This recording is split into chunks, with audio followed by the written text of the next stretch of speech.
اگر اقوام عالم کا جائزہ لیا جائے تو قوموں کے لیے کچھ مہینے، کچھ دن، کچھ لمحات بہت ہی اہمیت کے حامل ہوتے ہیں۔ اسی طرح مارچ کا مہینہ اور خصوصاً 23 مارچ کا دن پاکستان کے لیے بہت ہی اہم ہے۔ اسی مہینے میں اسی دن سن 1940 میں مسلمانان ہند نے غلامی کی زنجیریں توڑنے کا فیصلہ کیا تھا، اور اسی دن ایک ایسی ریاست کی قرارداد پیش کی گئی تھی جو کہ مدینے کی ریاست کے بعد روئی زمین پر اسلام اور لا الہ الا اللہ کے نام پہ دوسری ریاست تھی، جو کہ آج ریاست پاکستان ہے۔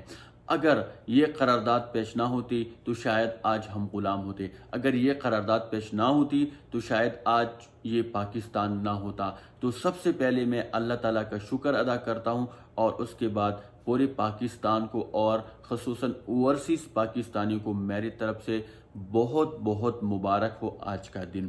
اور آخر میں پوری پاکستانی قوم کو ریکویسٹ کر رہا ہوں کہ دیکھیں، ایک ریاست تب تک مکمل نہیں ہوتی جب تک ایک قوم فیصلہ نہیں کرتی کہ ہم نے ایک قوم بن کر رہنا ہے۔